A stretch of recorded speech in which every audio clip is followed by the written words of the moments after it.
Good evening and welcome to Dog Talk. I'm Dan Camilleri. And I'm Laura McKillop. We'd like to start by thanking Enduro, high energy food for working dogs with real kangaroo meat for their ongoing support. And welcome everyone back to 2026 as well. Yeah, I need to update that. And the music. And the finally. music, that's all right. We'll get there. First cab off the rank. Like to say good evening to Raph McIntosh, mate, from McIntosh Livestock. How you going, buddy? Good, thanks. Very well, thank you. Thanks for having us. No, thanks for jumping on, mate. And we're actually scheduled to have a yarn in about another 4 weeks. Yeah. But Louis over in France and got no, was it Wi-Fi? He said. Yeah.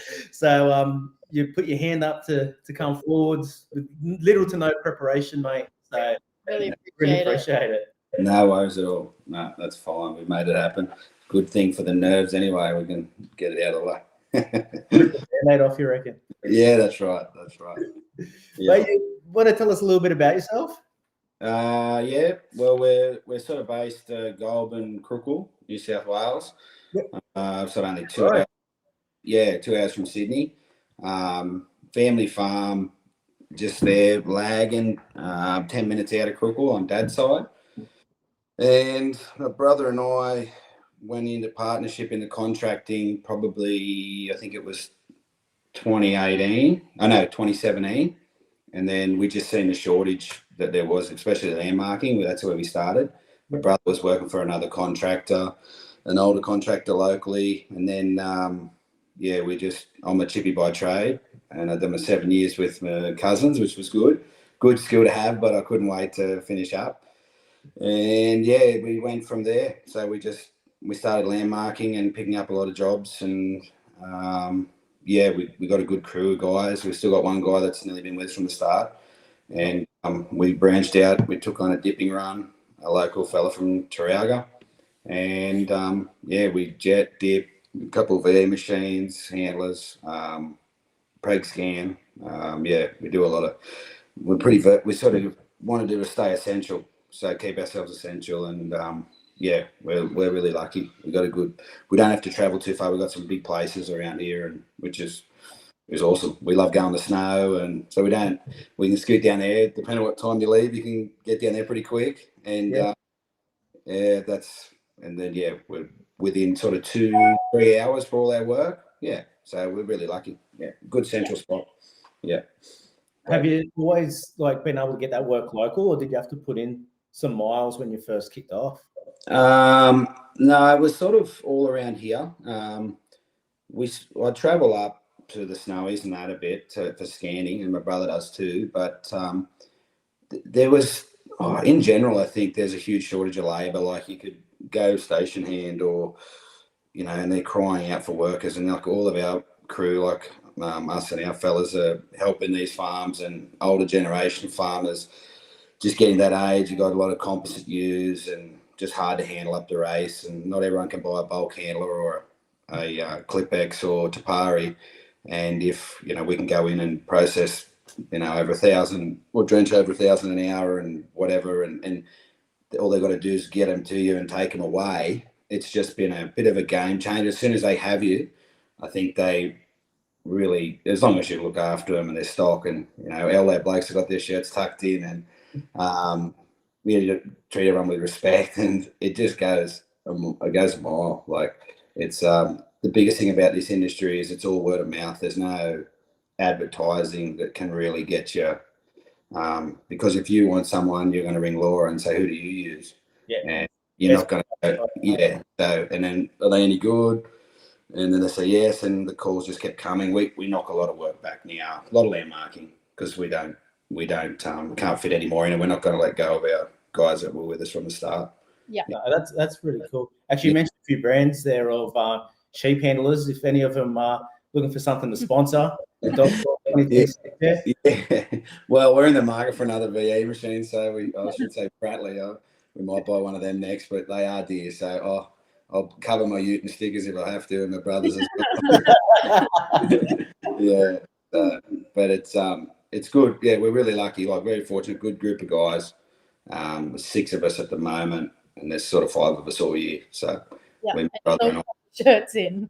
what's it? Oh, it's That's cool. it's sort of like, you know, you get someone who can pull up, and I'm not judging, but if you know, Like, if presented it, yeah. yeah, it's the little things, and Yeah. some of these old farmers, they're hard. Like, Yeah. you got to squeeze it. You got to squeeze their hand hard, and you got to, you know, look them in the eye. And we've learnt the way, and the guys are really good like that. They just leave everything as we found it, and then, yeah, like I said, it's just word of mouth. It's really, that's all it is, and we've just pushed for that, and it's been really, it's worked for us. So yeah. Do you mind if I ask how old you are? 31. Yeah. 31. So been in business nearly 10 years. Yeah. And then this chibi, like, that's Yeah. pretty. Was You it? left school pretty early then too. Yeah. So 2017, the other thing we do anything. Me and my brother. You should have seen the jobs we did at the start. I know what you do. You know what I mean. We building cattle yards. And we didn't know it was a total fire ban, but we were building cattle yards for this lady, and it was down on the river, and we shouldn't have been welding. We had a little buggy there with the water, and we're building these yards, and anyway, we got the job done. No trouble. But we just throw our hand at anything, you know, building. We'd be doing renovations. We'd be doing decks. We'd be, then we'd be building sheds for people, silo slabs, and then whatever. Yeah, and then once we got into the contracting, we were seasonal, and then there was a bit of a opening there, and then we just went the next thing and took on the dip. But my brother was working for the dipper as well, Danny Cummins, for a lot of years, and then we ran it for 2 or 3 years, and then we bought our own dip after that. So and he sort of branched off, he's got a lot more country now, and yeah, so we've been really lucky with the people around us. But it's been, I think, just a lot of hard work, and you got to keep it up. When you're committed to going back every year, we are essential now, so we're going back to the place every year. And yeah, like you said earlier, we can't have those. You got to plan your holidays and that now, because you'll be in the scanning crate for 6 months or something. So yeah. Grow up Crookwell or in Goulburn? Goulburn. So born in Barrel. Mum and dad split up when I was 5. Brother and sister. Louis 3 years older than me, and Ellie's 8 years older than me, and she's the oldest.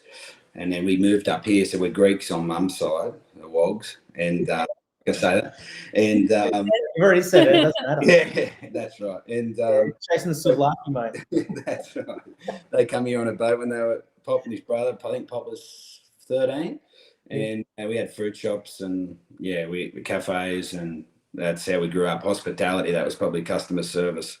Yeah. Customer always right. You'd be serving people and, making a good, I guess, what's the word, experience for your customers, and, from impression. So I grew up going into work from a little baby to in the trolley with mum at 4 o'clock in the morning to the fruit shops and that, and stackers. Then just grew up that way, and then came to Goulburn. Was 5, and made a life here. Rode dirt bikes and to and fro the farm and stuff. But it was really, like I said, we're really lucky. Like, grew up at Nan and Pop's, just outside of town. We all lived up there. So it was just my mum, Nan and Pop, and me and my brother and my sister. Yeah. So you're already conditioned from a young age with the fruit shop stuff and that of presentation, being courteous. Yeah. Like, really good, like, morals, like, from the get-go.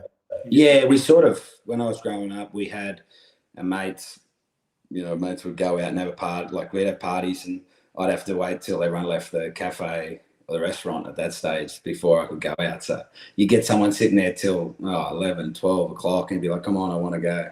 And I go to a party, but it sort of taught you a lot, like you said, definitely. Yeah, we learned customer service, and how to be respectful and that sort of stuff. Yeah. So where did you've grown up like that? You've become a chippy. Where did the chippy come into it? Like, what? Oh, my dad wanted me to be a tradie. Yeah, get your ticket, mate. Yeah, righto. And then Dad was a hockey coach in Sydney. Played for Australia as well.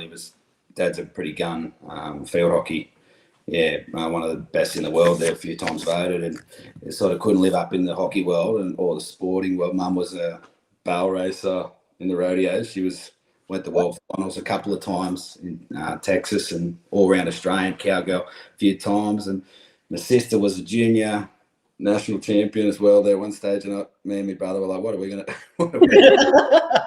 And so anyway, what did we do? What was your question again? Sorry, Dan, I waffled there. I got lost at hockey and barrel racing, and I was just like, the building, yeah. Yeah. I done that for it was a great trade. My cousins had a building business here, so I was with them for 7 years. We built a lot of houses. Finally, they got a subdivision through. That was, I think there was 200 homes in that or something, and there was only 5 of us. So I would have built potentially with them in my time, probably nearly 100 homes, maybe 70 or 80. So really got my head around it and went for a job over. Anyway, this is a bit of a story, but I really wanted this 1 ton of ute, and I had an old F truck at the time, and Dad said, there's a foreman job going in Canberra. And I was like, oh, yeah. And I was like, I probably need a truck to get there. Like my truck's not reliable. And so we went all the way to Toowoomba, bought this 1 tonner, like a last, 6 model, black one. And I was like, yeah, this will be great. And went for the job, got the job. Didn't really want to do it, manage foreman for guys in their 40s, 50s. And here I was at, what would I have been? Can't even remember. 22. Yeah, so it was not what I wanted to do, but I got the truck, and anyway, it was a really good skill, but it wasn't where my heart was. Like, every day on the tools, it wore thin in the end. Yeah. So, what was your exposure to livestock before business then? Well, we have the farm, so it's just under 1,000 acres at Lagan. Oh, yeah. We've had that. So my grandfather, his father had it. They had a lot more country, got split up. So they've all got like 1,000 acres each, and then he passed away in 2002. But he was a president of British Breeds in Australia. Like, they used to show a lot of sheep. So they do every show, and Dad grew up doing that as well. So you had South Downs and then into the White Suffolks, and very good at his craft. And as soon as I was sort of to get out there, I'd be there and helping and that. But obviously he passed away at a young age. But Dad with Sydney coming and going all the time, it worked out. Yeah, like just grew. I always loved it, but being out there was where you always wanted to be. So I spent the last, since I could drive, going there every spare minute, late afternoons. Dad's in Sydney early mornings, feeding before I go to work and stuff like that in the winter. So it's where I like to be in the near future, my partner and I. So it's really good. Yeah. I know the feeling. Like, my grandfather had a cattle feedlot, and every school holidays I was there. Yeah. And once I got my license, like even when I was on the tools of auto electrician myself, went and stayed at the farm, and you just on the farm and spend time there. I get your passion like that. Like, you just a bit of a release, right? Like, you just got, it's you, the dogs at that age around there. Well, we had a couple when I was younger, and you just spend all the time out there, and the bikes, and we got really lucky to have it. A lot of Sydney money's coming around here, and prices of land, like you really wouldn't be able to buy there now if you even wanted to. If we didn't have it. I made the explosion in Goulburn. Like, I drive through there a lot, like when we head south, and been fortunate enough when I was in Earthmoving, have a lot of good clients around there. Mate, it's just phenomenal. Yeah. And do you find yourself working on like a lot of little hobby blocks as well? Yeah, we help out a lot of hobby guys. We had an option to go farm management there for a while, but we're sort of too busy to give someone to a place sort of 2-3 days a week, or 2 days. And some of these blocks were easy, like, you know, you fly in, fly out. But if you couldn't do a good job of it, well, you know, we'd like to do a really good job. So we'd say, look, we can do all your work. You know, we can work in with you guys, but someone probably have to manage it because we've got our fireman to start as well. And then, you know, we've got a crew of guys. So the little guys, we still look after. I went down to, this is how small it is. I went down to Tilbart to do 15 sheep for a guy. Yeah. To scan them for him. And it was over 2 setups. So I had to do 7 at one and then 8 at the other. And I went down the night before and it was a great trip. And he put me up in his Airbnb, but it was like no job. Like I said, there's no job too small or big. We'll give it a go. But that was a bit of a laugh, that one. Because everyone rings up, they're like, I've only got 1,000 or I've only got 200. I'm like, mate, I've done 15 for a bloke, 3 hours. So don't worry about that. Yeah. That's really cool. Yeah. Obviously, dogs play a big part in what you do. Yeah. Tell us a little bit about your team of dogs. You're going to be picking up. Yeah, No, we got we had 15 there, sort of. Well, we've ran 15 for a while now. A few pups in that. We're sort of buying a lot of dog biscuits, pallet at a time, sort of stuff. And when, especially if mum's feeding them, it can get through the pallets pretty quick. Yeah. Of an evening as well. Yeah, we can't complain because she's feeding when we're away. But she said we might need another bag of biscuits. I'm like, oh, another thing. I'm like, shit. So, but yeah, we mainly run Hunaways and Hunaway crosses. Mainly Hunaway crosses. We've got our own line of like half. Very lucky. We got very lucky a long time ago down at Bigger Station, and one of our first clients, Tom McGuinness. It still is one of our best, and been with us the whole way. Jake now was actually managing down there for him, and we had a few dogs around us at the time. We got Cracker's brother off Foster. Was he? Yep. Yeah, and he was actually registered as Foz. The dog was. Oh, really? Yeah. And anyway, we had him, and our first job was mulesing a shitload of hoggets because we got into this job, and Tom's like, yeah, I've got work. He's like, I've got a job for you. And we had like 8,000. No, it wasn't hoggets, sorry. It was 8,000 to mark, 8,000 lambs to mark, and it was in 2 weeks. And we said, oh, shit. And anyway, we got into that, and Jake was working there, and he said to me and Lewis, my brother, he said, you just want to, we've seen, like, he had Donk, which was a really handy highway cross, and then Lucy, his Kelpie bitch. Yep. Anyway, he put them together before he went to New Zealand. It must have been a little bit after that, a little bit after he started, obviously. Anyway, we got the pick of that litter. We called him Deuce, and then there's Kim Dyson, managed a big place at Woodley Park at Gas, and he always used to import.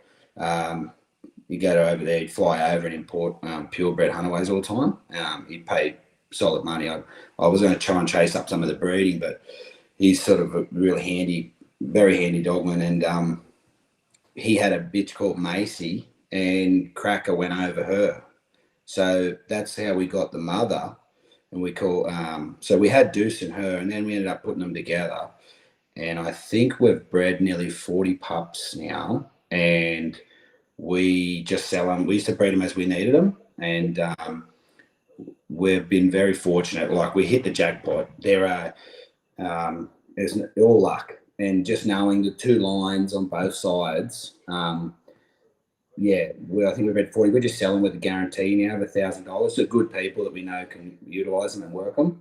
But we guarantee them, and we've never had one come back, and they always go ahead. And I think there's 25 people on the next, or still on the waiting list that, really want them, that we could remember. So we're running, I think we're running, 15, there'd be 10 of those we're running, and then 8. And then, we just fall in love with them. And then we got to end up buying 2 Hunaways off Renee Morris, purebreds, she had some really nice dogs there, and didn't really, I'm a shocker if they're there. And if that opportunity like that comes up, and then I went down and did some work with Kerry Lewis, and he said, I've got some pups down there.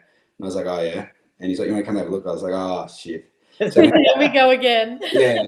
So the way I see it, I got a dog off him anyway, and then I can put over the bitch. We can put that over the bitch from Renee, and then we've got some New Zealand blood there if we want, a bit of a novelty.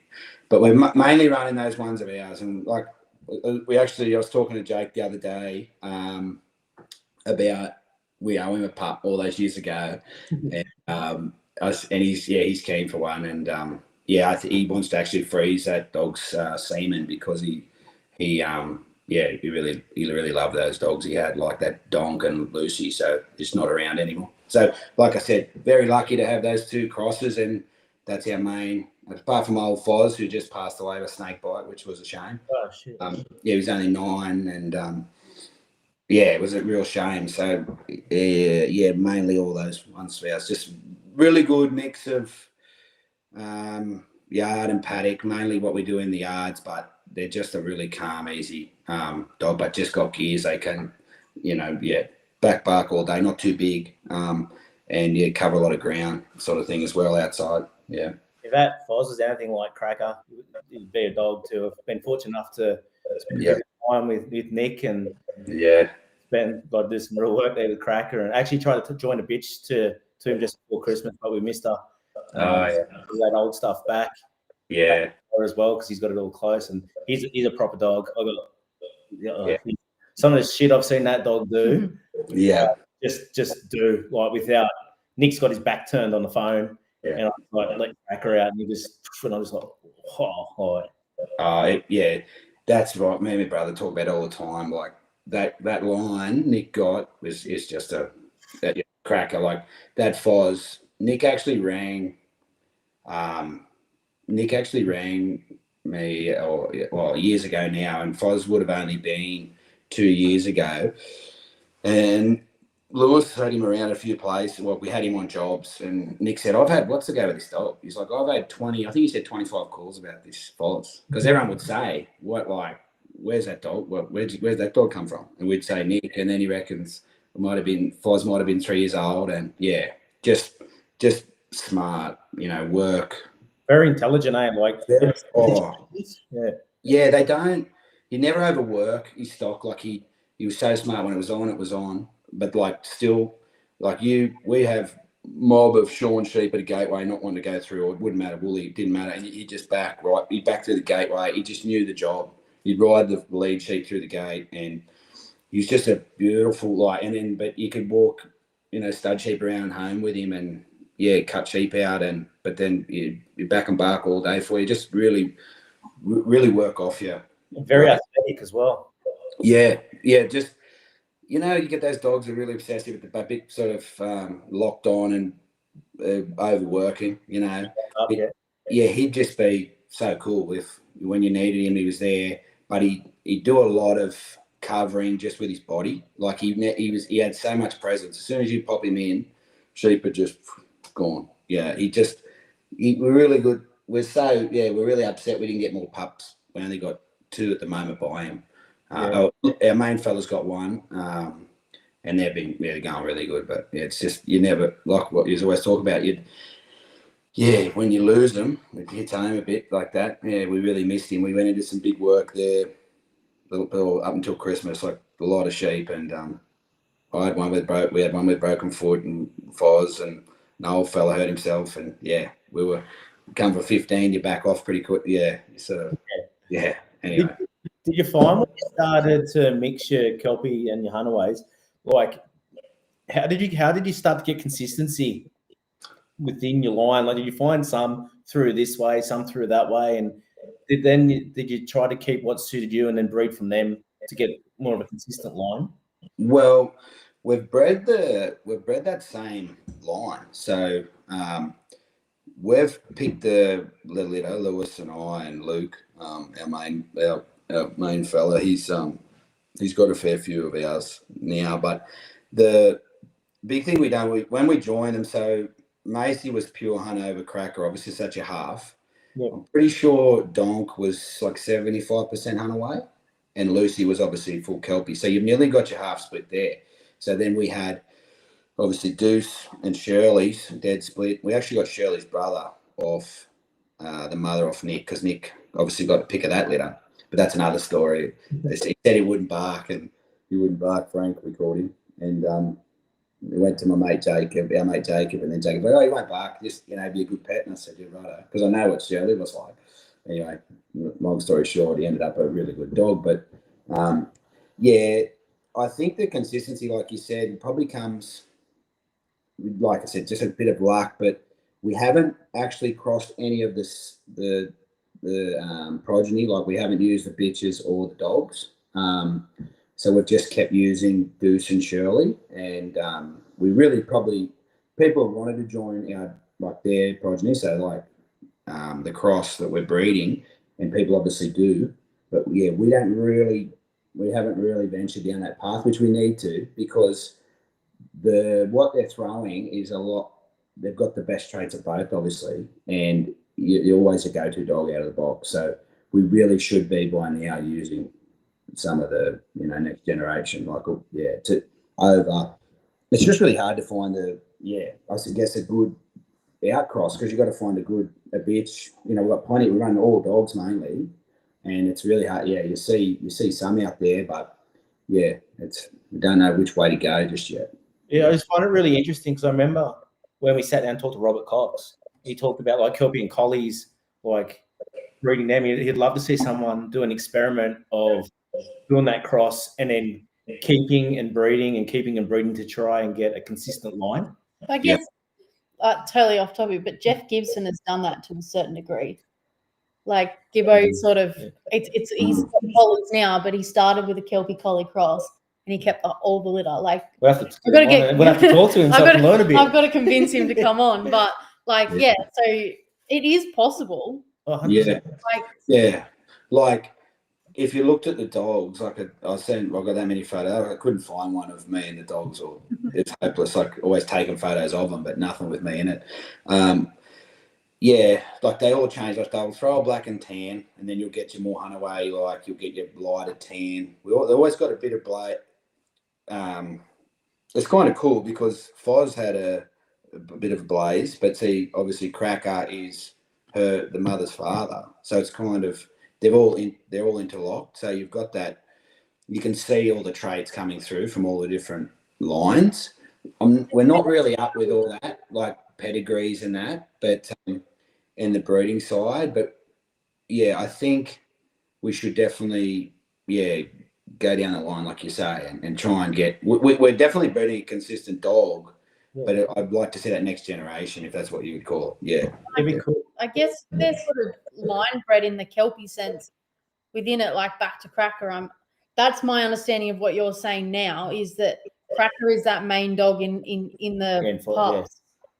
Well, in Shirley, and then Foz back on the other side. Yeah. So we it's the same sort of So line staying there. Yeah, that's right. So Foz's brother was Shirley's father, and then on the other side, you obviously got Donk and Lucy. So yeah, it's really, like I said, we got right place, right time, and didn't buy a dog up until Renee. I think we never bought one. When I did, my brother's like, "Oh, we don't need them." I'm like, "Yeah, but if we can." But it's so hard to have pups. You guys know, like we've bred so many litters, and it's a big full-time job. We sort of don't need them, so we're not breeding them. But then people want them, so I don't know. Yeah, we've joined her, and we'll keep going. But she's getting on a bit now too. Yeah. I just sent through a photo earlier today. I go, "Oh, that looks like a noisy pack." Yeah. Said, "I love the noise." What is it? How do these dogs and these line dogs? How do they help your work? And could you do your work without them? Yeah, no, not at all. Like when you said about going, we're probably a bit frightened to go another way because of what we're breeding. Like we're so happy with that. We don't want to lose those traits we got. The noise plays a huge part. Like processing sheep all the time and setups sheep don't want to run. Or you can imagine some of the setups we see. You get some great ones, but then you get to these yards and someone says, "Oh, we got however many to dip or whatever," and you're like, "Oh yeah." And you look at these yards and you go, "Geez, how are we gonna?" You got to nearly rebuild them, and then you've got to. Yeah, and I think that really comes down to that dogs adapting all the time, and when and just getting the idea of what we got to do. And in so many different setups, they just become versatile. And then when the job's easy, well, they just cruise. But having to adapt all the time, definitely. But those dogs for us, the noise, the gears, the switch on, switch off, definitely need it, because when it gets hot and sheep and jacking up, you really need that free back and that bark. And you'll get dogs come up on top and they'll sort of do it and they'll come back. But what we really like about we like about our dogs, they're up there with intent, and they love being up there, and they really learn to back Sean sheep all the time. So, and you can imagine some of the backs on Merino, you, Sean, and Lambs in the mob, they're having to back up into a shed or to the front of the double race, sort of the dip on those sheep. So they learn to do that from a young age. And it's always, the biggest thing will probably be getting hit hard all the time. Probably don't get they look older than they are. We don't overwork them or anything. We really look after them, but they're always on grading or concrete yards. And we still like to open the gates and that for them, but it's a lot of repetitive. The other day, for example, I think we did over 100 forces that day because the force was small. And I don't know how many we did, but it's just a lot of repetitive stuff. And that noise, what they can do at an idle, at just of a cruise, the amount of sheep they can move is just when you try do that with a dog that's, I guess, probably they make it easy for us. They really do. But I really couldn't do it without them. We couldn't. No. That's pretty cool. How do you go about starting your Hunaways or your line of dogs? Sorry. Yeah, well, there's no secret, and there's no. I'd like to say there's a magic way, but there's not. No different to anyone else. From what I can understand, listening to you guys and talking to people, you get a lot of information. And but yeah, we just start, balancing up. See if they're keen, not really start balancing up, but just a bit of chasing. And if they're, we don't push them very hard. We've sort of gotten too busy. Like we were talking earlier, it's hard to find the time. And I really envy the people that can, every afternoon. But it is really hard for us. Like we're finishing late and we're traveling a few miles, sort of doing 70,000 Ks a year each, me and my brother and the boys as well. So it's really hard to get back and work dogs of the night, and especially without daylight saving. So when we start them, we just got a training pen at home. We work, just like I said, see if they're chasing, and then we just start balancing out. They're very natural. I can't stress that enough. And I think that's why we've sold them to some people that probably don't do a lot of stock work and enough. Well, I'm not saying we've only sold a couple to those sort of people. We mainly sell them to, they'll get plenty of work. But just the basics. And then it sort of goes from there, but we really bond up with them a lot. We don't, so when you'll see people leading them in at a certain age, I'd much rather take that pup in and have it right beside me, or be able to call it off. And just because they've got that bit of horsepower, and if they get themselves in, if you don't have that, a few basics on them, I think, I know you can get into some trouble. Yeah. So we just really bind up with them and get us a call off and, a stop and a stay. And then the rest, they really work naturally. Yeah. Balance up really well, and then goes from there. Yeah. So you to take a dog to work, you like that stop, call off, and you can do a job with them. Yeah. Well, it probably goes hand in hand, or like I suppose the stop, or just break them, like the concentration, so they come back. I just hate seeing dogs that just don't listen and keep going, and we all have those days. But really spend a lot of time with them, and it's a pain because you got them in the truck or on the box, and you take them at a young age, and you keep taking them to work, and you got to get them out for a piss and all of that. But geez, I reckon it makes a difference down the track, and that's what we've never had too many, and we've just all had them like that, and then they just want to go for you. And because I think you've talked to them so much and spent so much time with them, there's no substitute for time. Like a lot of people say when we're working, I'm like, oh, somebody might be like, how'd you get your dog to do that? And we always just say time. You just got to spend time, and it's repetition, isn't it? It's just yeah. So we spent a lot of time with them, and then from there, they're really naturally very capable dogs, that line, and that's what I mean. I think we've been very, very fortunate. Yeah. You don't muck around with too many like flank ropes or harnesses, or with the pures, I'm still they're different. Like I said, ours are pretty versatile. They'll get hold of anything pretty quick. But yeah, I did use a flank rope. I was talking. I haven't really had many conversations. I was going to talk to Kerry and Jake a bit, but it's different probably for what we're doing a bit.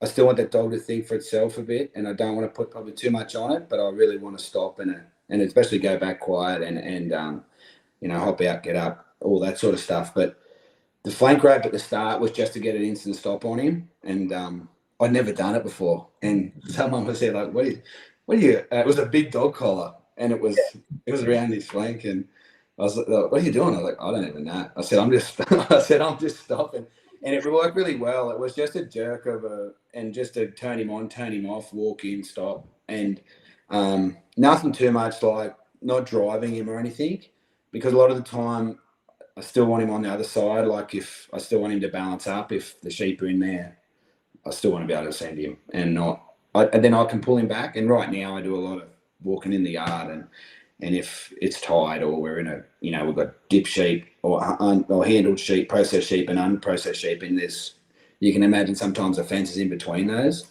You really got to have that control on the dogs, because a whole day's work can be mincemeat if you don't.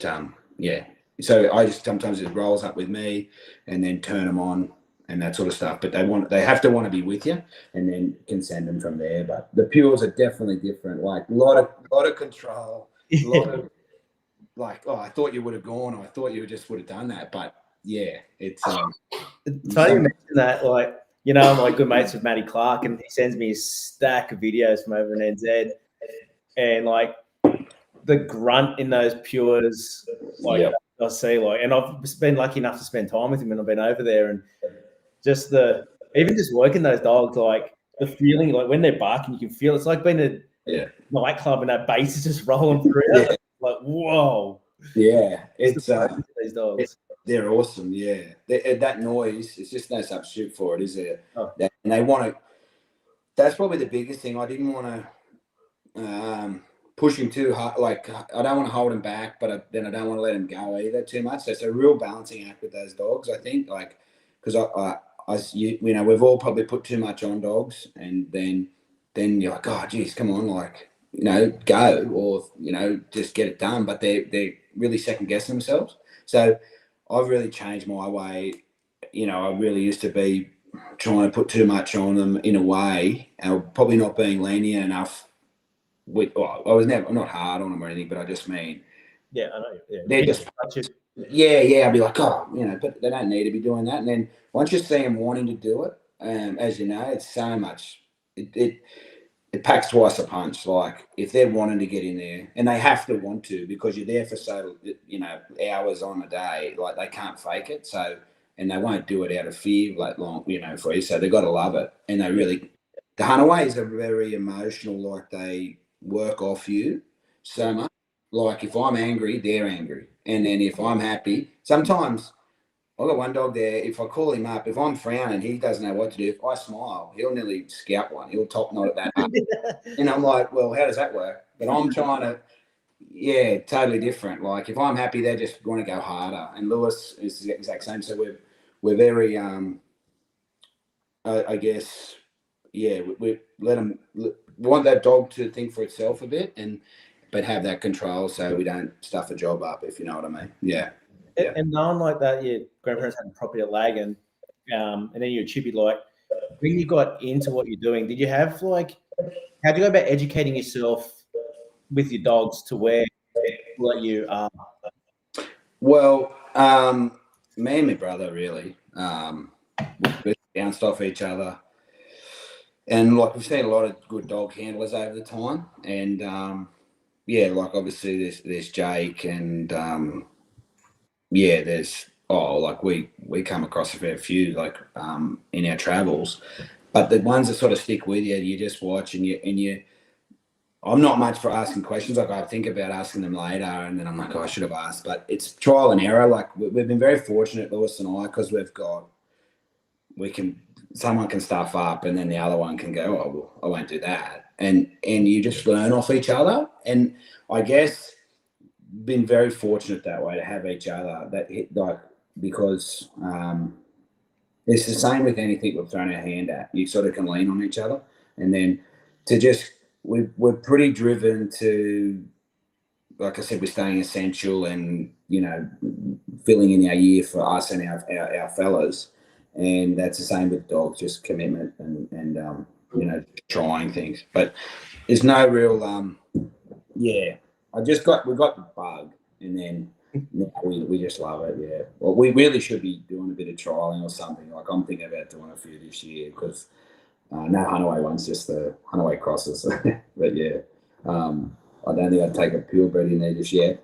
Anyway. You haven't had a crack in a trial ring of any form? Yeah, I did actually. Just a show trial at Canandra, I think last year. It might have been the year before. Yeah, had a go with one of our cross fellas. It was good fun. Yeah.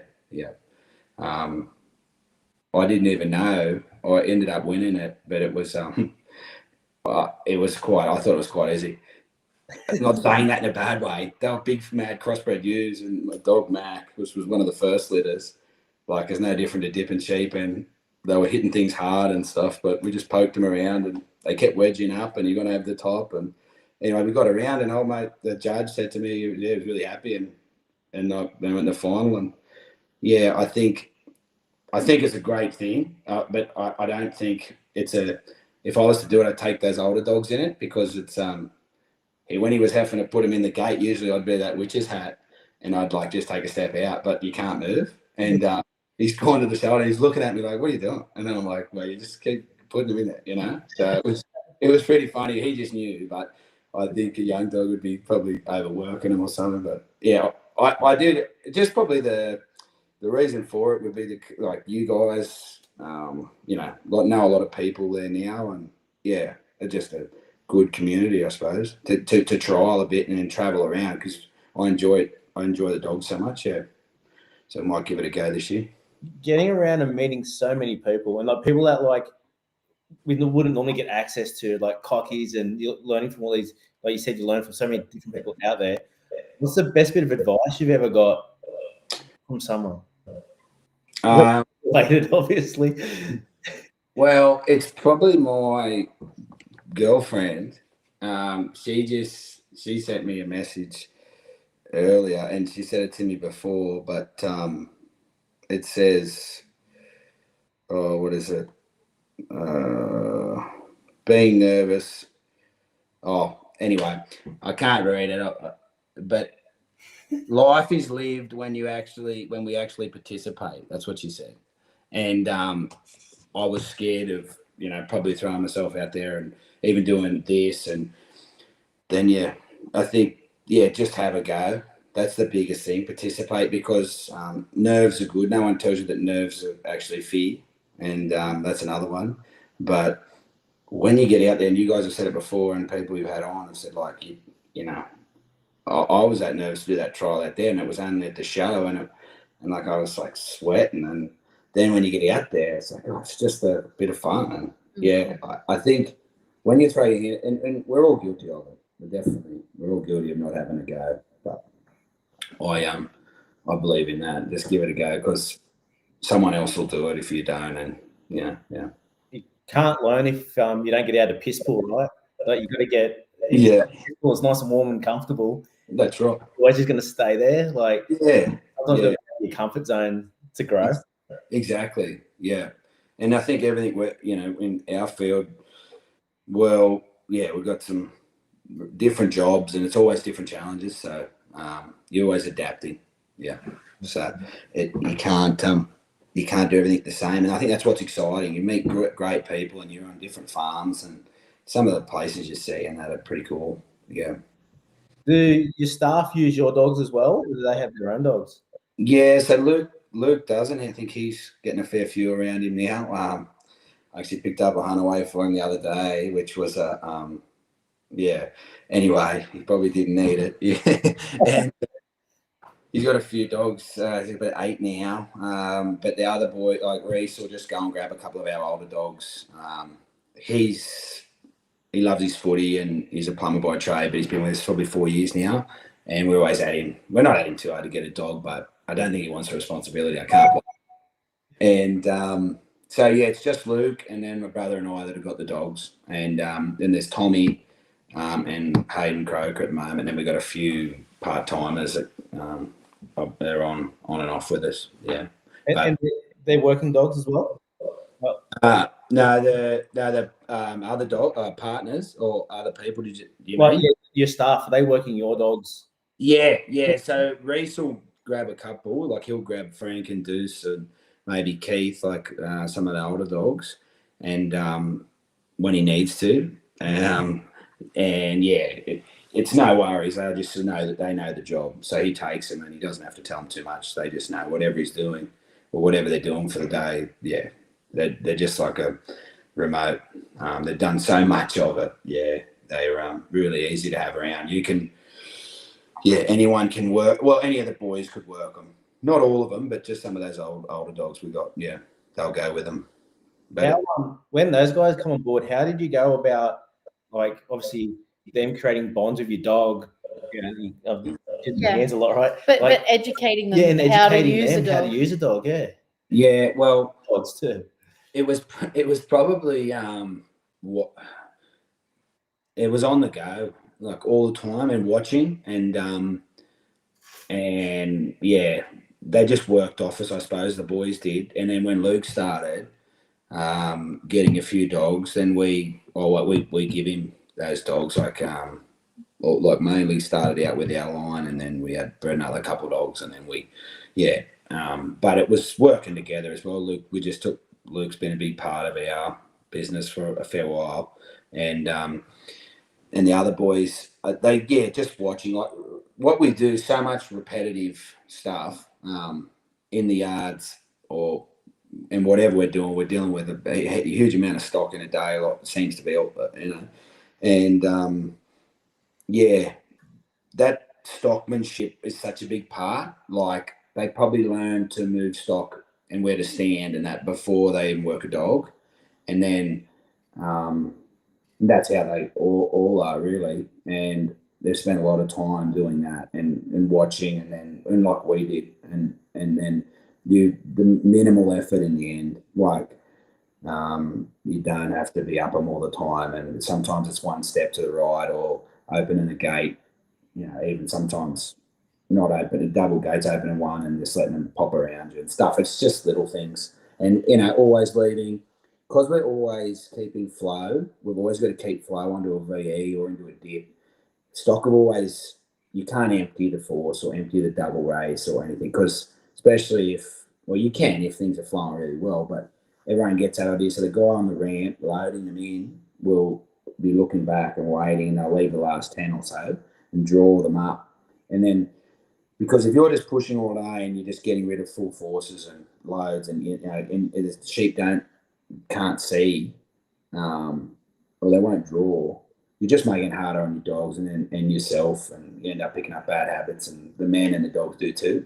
So we make it, a lot of stockmanship comes into it, but yeah, and just repetition. Just we're dealing with we're handling sheep. We'll go and scan them, and we'll pre-lamb them, then we'll landmark their lambs, then we'll go back and wean. And then after shearing, we could bloody dip them too. So we see those sheep a lot. Yeah. Sometimes that's a bad thing. They get used to things and they don't. But it's got to be a good experience. It's got to be low stress, I think. Yeah. And we try to make it. That's what I was actually going to ask you, talking about working the same stock there a lot. Do you ever find that sometimes the bark, kind of get a bit desensitized to the bark a little? Yeah. Well, we make sure that doesn't happen, because we don't let them, like, they've got free bark, but we put a lot of command on it. So yeah, we don't want it going all the time. We definitely don't. They don't bark. Like, we could have all 15 in one box on the truck, and you won't hear a noise all day or all night. Like we've had a few laughs because we've been at the pub and all the dogs are asleep in the crate, and they'll say, "You got dogs in there?" And I'll go up and look, and they'll all be passed out. Or I don't think Deuce has ever slept. He'd just be sitting there with his head up. And we've never seen him. We've never seen him lay down. But anyway, yeah, I think that's the big thing, because if they, as you know exactly, if they're going all the time, we all see dogs like that, and it's great. But the sheep do become that. So we just use it when it's needed, and that's a big thing. Yeah. So and then I think the dogs do it with more intent then too, because if they're barking and the stock aren't moving, and there's no flow, well, they just start to go, okay, they're not getting a win.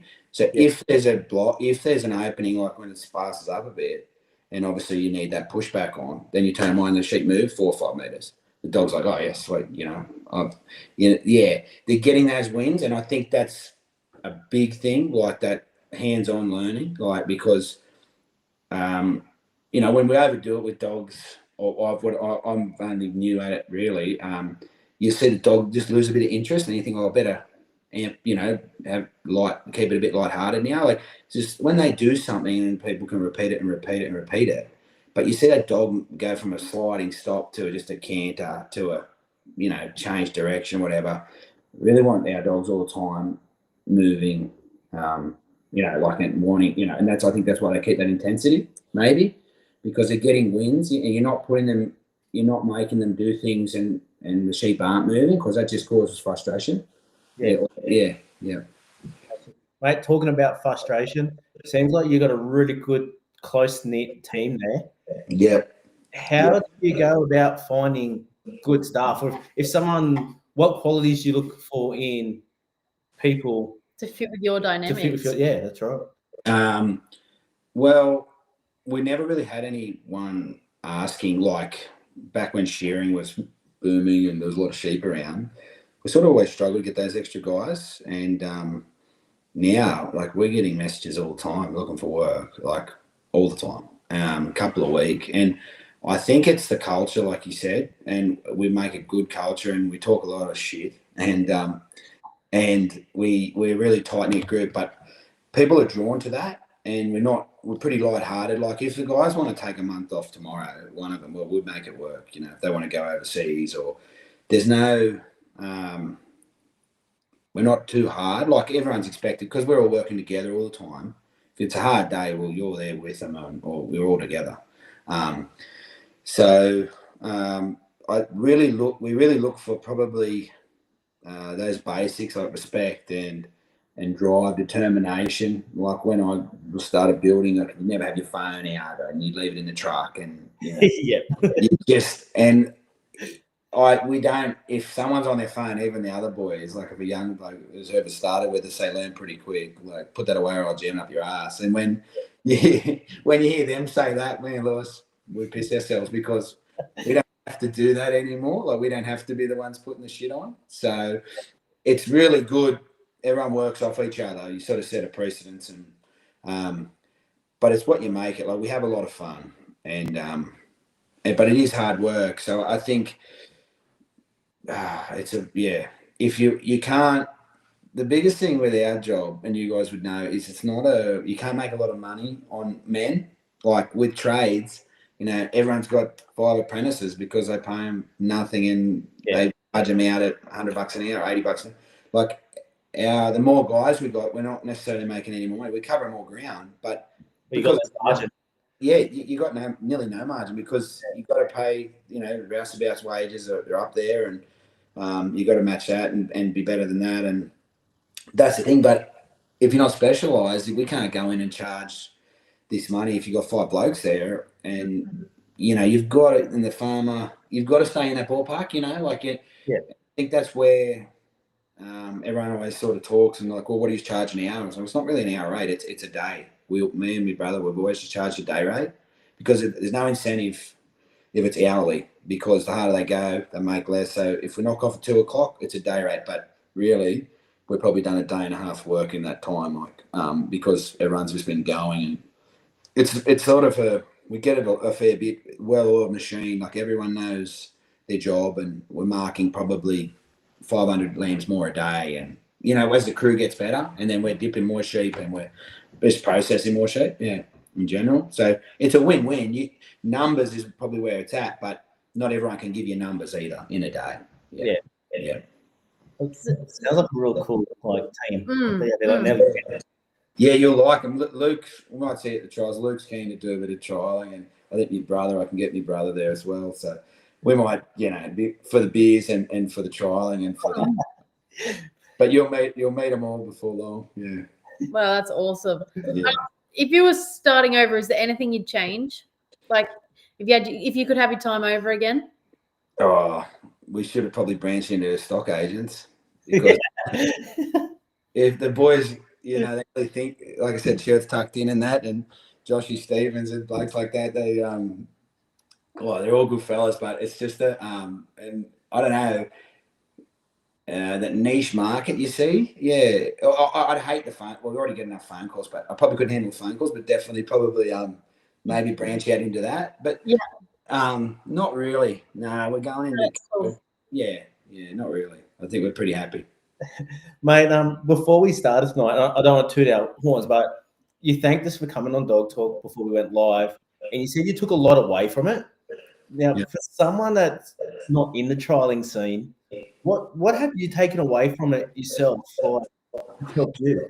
Yeah, well, like I said, I think help with everyone that you get on, and people you probably, some people I don't even know, like, half of them I don't, more than that, like a lot of names there I know I've met, but just interesting to listen to everyone and probably know you're on the same ballpark. We sort of say there earlier, like, we've all probably been guilty in growing up of like, what's going, like, these guys must be, next level. But then you sort of get there and you see and you talk, you hear them speak, and you're like, no, well, they're just like us, and that's probably the biggest thing, putting them puts everyone on a level playing field. And the best thing is there's no bias, there's no egos, and everyone opens up. And I think it's been good for that side of me. Like, I would never have thought a trial, like, to even come, but then listening to, and then like some of the guys' characters, and you just think this would be fun, and you guys yourselves, and that's probably just opened up doors like that, and then conversation starters and stuff, because we've all got that interest, but there's no platform where you can do this. What you guys have created is great. Yeah, like, you can go, I'm driving along listening to this, and then it's that loud sometimes. Like, I'm like, what are you listening to? I'm like, Dog Talking. I reckon I've got a few people onto it, actually. So bit of commission or something would be good. But yeah, it's a great thing. I enjoy it, but I can take away a lot from it. And the people, just little things they say, and I'm like, I might try that. Or, I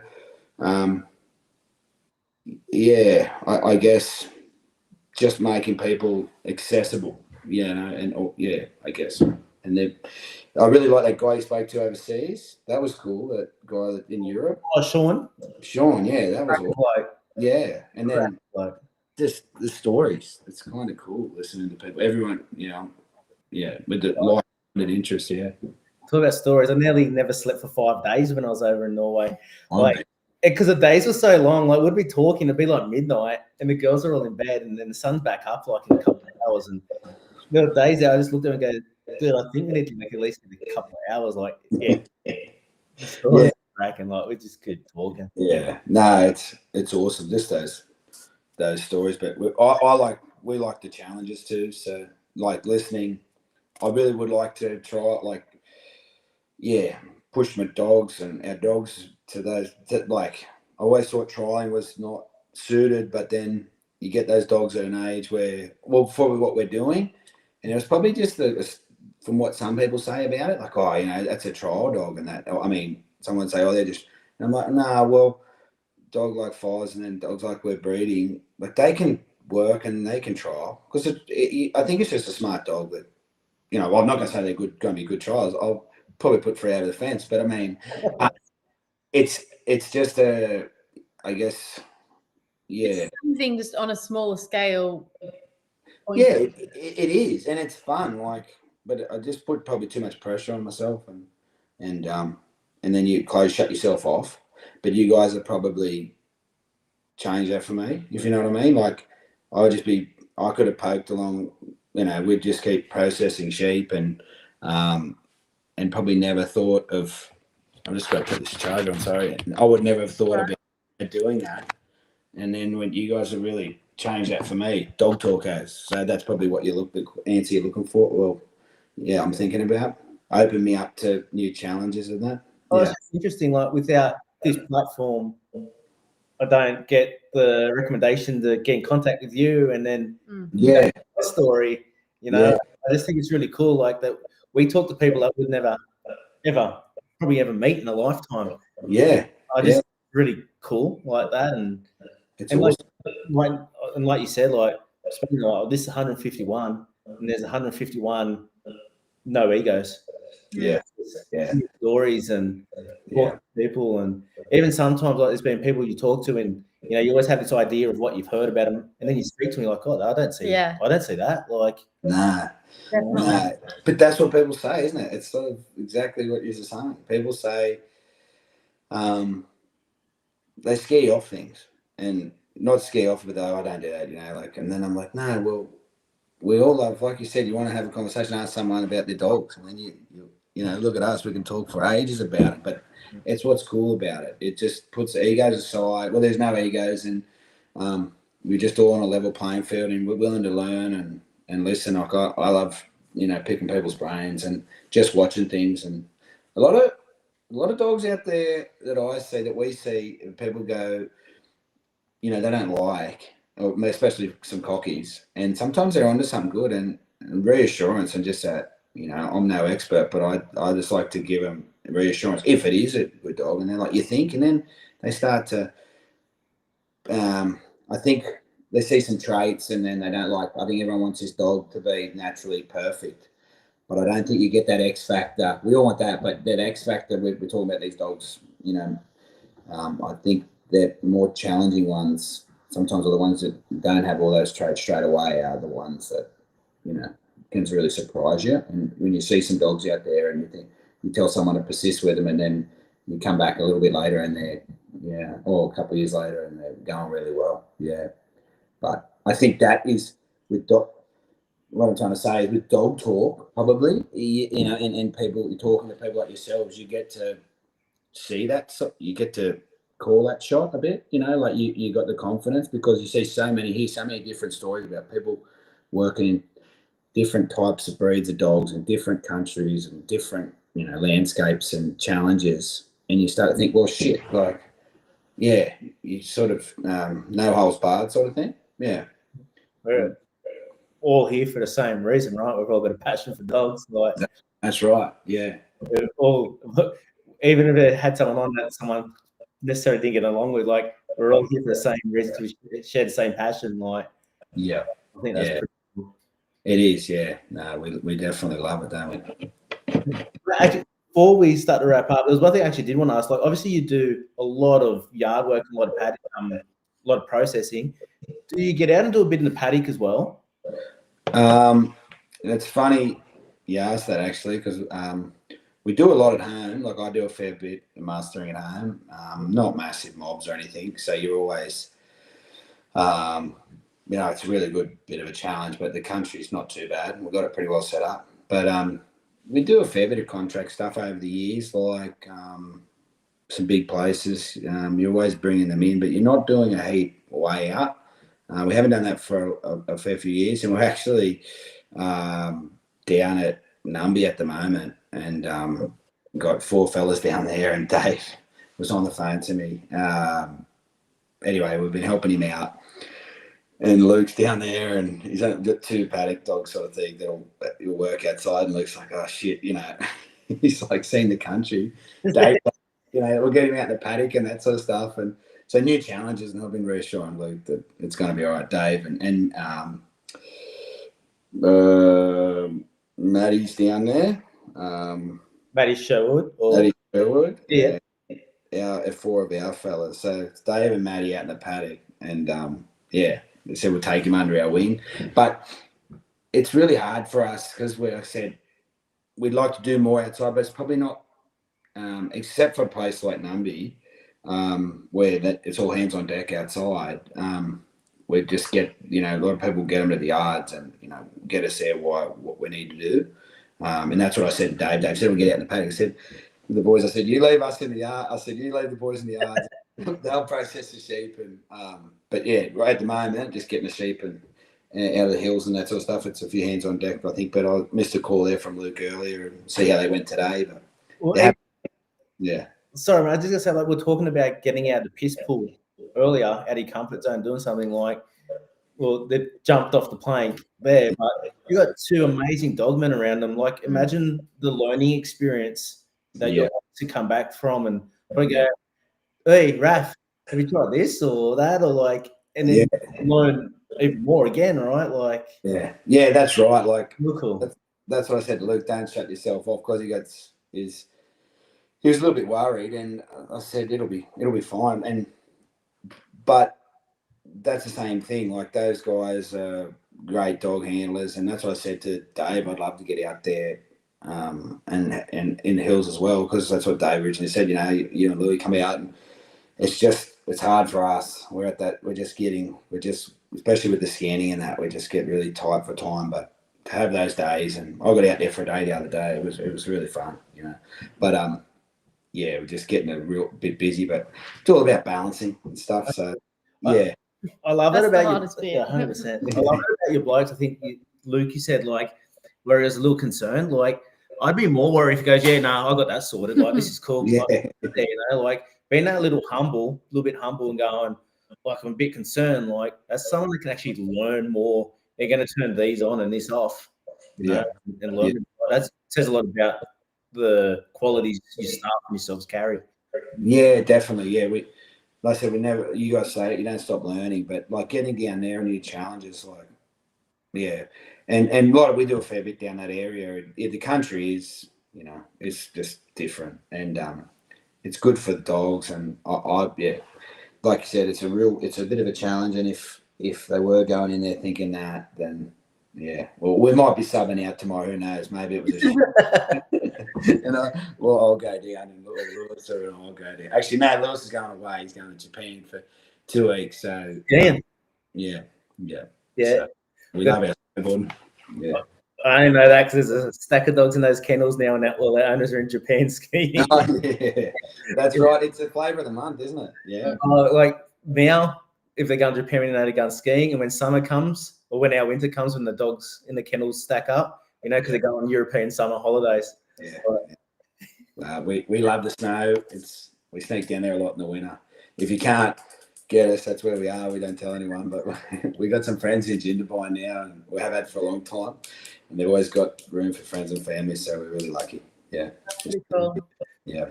Mate, was there anything that you wanted to touch on tonight that we hadn't touched on? No, really. I really appreciate you having us on. Like, there's some people out there, like, we're just starting out, really. Like, we do what we do. We're just starting out. Well, compared to some people, it's cool to be on here, and I'm glad you even thought of talking to me. But it's probably not a lot more wisdom out there. But we were passionate, so we pretty much touched on everything. Like, I just a big advocate for the Hunaways and the talking to Jake down there, was scanning for him about running a New Zealand trial up here.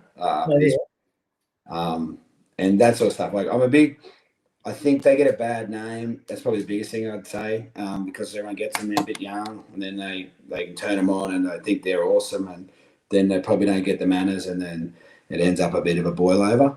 So I'd probably say it's good to see, and you said earlier, getting the Hunaways and the crosses out there, because they are a really, if you get the cross right and get the good ones, I reckon they're just a real X factor, especially in what we do. They can just so it's good to see the popularity going up with them. Yeah. Oh, it is. It's mad. It's funny you mentioned there about like getting something going. Like Maddie messaged me the other day. He wants to send me a bitch. I'm like, mate, my neighbours aren't ready for me to have a Hunaway. Like, and Nat reckons I've got too many dogs already. Yeah. already, right?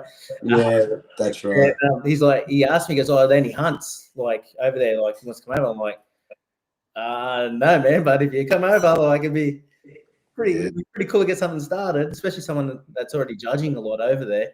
But that's the thing I would love to see here. Some hunt away trials. I reckon it'd be really cool. Yeah, that's right. Definitely.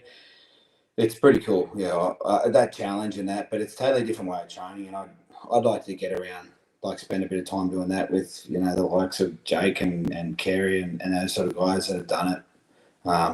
But it's just prioritizing that time, like we said, and making it happen. But yeah, it's definitely a different ball game, that's for sure. But yeah, we really do love them. I'd appreciate the control they put on them, like that up and down those hills and stuff. Yeah. That's pretty cool. Yeah, it's awesome, mate. Yeah. What do you got for us, Laura? If you could have any superpower, what would it be? Fly. Fly or fire? Fly. I wish I could fly. Wish you could fly. Why fly? Get more work done. No, I don't know. Oh no, you see more up there. I like that. Yeah, you can control your dog. You could always be that whisper in the dog's ear. They never get away from you. But you definitely, you'd be hard to beat as a handler if you could fly, I reckon. Yeah. You wouldn't need a drone either. No. Well, Maddie and Dave have got a drone down there at the moment. Dave just bought one. He's loving it. He goes out there with the thermal, and he goes out early, and he was getting them to the gate there, and then Maddie would just pick them up. That's pretty cool. So real game changer, he said. So I haven't got to see it yet, but I'm pretty sure the boys would have got to see it today. But really, like that bird's eye, especially in that sort of country. Even checking troughs and that at home and lambing, I think we might get one. Not to that scale, but he's got a voice. He was telling me he's got his voice through it, recorder, and he's got a dog barking recorder. So it's cool. On the back of his, because I know he's got like real good Starlink in his vehicles. He's sitting there, cruiser on the back, dog barking. Yeah, how'd you get them out of the hills? But so it's pretty cool. So it's the way of the future, I think. Yeah. Cool. Raph, thanks heaps for jumping on tonight, mate. Really appreciate it. No worries at all. Thanks so much for having us. It's pleasure. Thank you, and thank you to everyone that got on to listen to the first episode of the year. Everyone listening back, and please remember, we learn every day, and the day we stop learning will be a sad one for all of us. Thank you. Thank you.